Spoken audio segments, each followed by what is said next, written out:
I am here with my friend Conrad, and we are about to discuss his beautiful SLS AMG.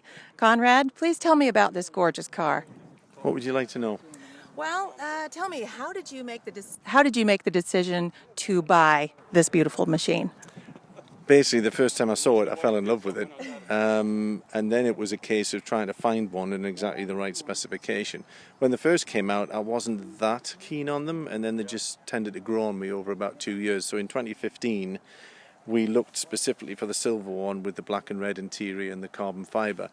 And we looked for about a year, but every time we found one, literally when I phoned up, it had gone. And then one day out of the blue, a notification came up on my computer to say this had been listed at RBM here in Atlanta. So I rang the guy straight away who told me the car was not there yet. It was coming in, but we did a deal on the phone and I wired him the money that very moment without seeing it because I didn't want to lose yet another car. So that was kind of why we bought it. Now, you mentioned that you'd seen them. They kept popping up. Where were you seeing these cars? Auto Trader and eBay, my favorite two go-tos. I would keep an eye on them. And, you know, with them being in an MSRP in the early 200s when they first came out, they dropped down to about 110, 120 when I first started looking. And at that point, I thought I would add one to the collection. However, within a very short period, the cars went up to like 150, 160. So we ended up paying a lot more for this than when I originally started hunting for them. But then, of course, Mercedes decided not to make them again. So they only made a short run over a 4-year period, which I think is why I jumped in, because I thought it was an investment car. Now, all of a sudden, it had a great appeal to me, because one, I loved it. I loved the aesthetics of it. And then the originality in the short run, I felt over a 10 or 15-year period, we could enjoy the car and hopefully make some money on it. It is a very unique looking car. When I came over and took a look at it, I was really impressed with the front end of this car. Kind of reminds me of a spaceship. Was there anything about the aesthetic of it that really pleased you? I think what I liked about it was a modern take on the 50s original gull wing.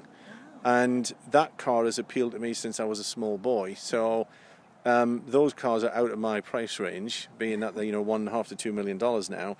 But then when this car first came out, it really appealed to me, but I always wanted the original. Then when I realised I was never going to be able to afford the original, this had a lot more appeal. But I do agree with you.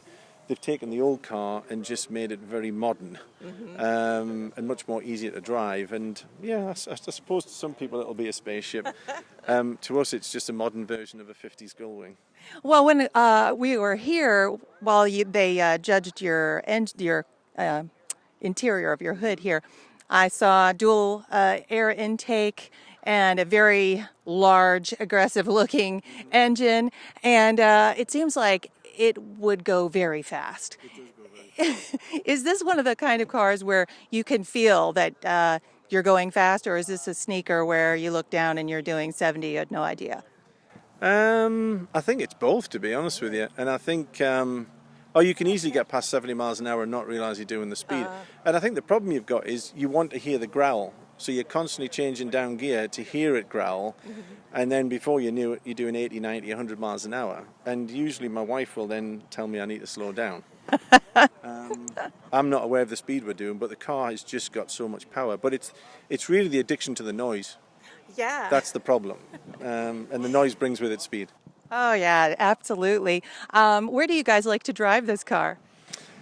Everywhere and anywhere, to be honest with you. I mean, we can run down to the supermarket in it, although my wife won't, because she's too frightened in case shopping trolleys ding it. And we can take it out on the highway, or we can take it to the track. And the track's a bit scary. It's got a lot of raw power, and we're members at the AMP club up at Dawsonville.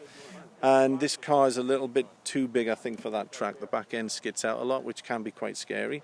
But here at Road Atlanta, it's fantastic. You know, I'm a member of the club over there as well, so I do intend to take it on the road there and see how fast it can do on the back straightaway. Is it a wide open kind of a situation where you can really put this car through? Yeah, but not at AMP. AMP is a really tight, small European type track. So I can imagine this car up there is going to be a handful. Now, you mentioned you have a collection. How many other Mercedes do you have? 8, I think. Yeah, about 8? Yeah.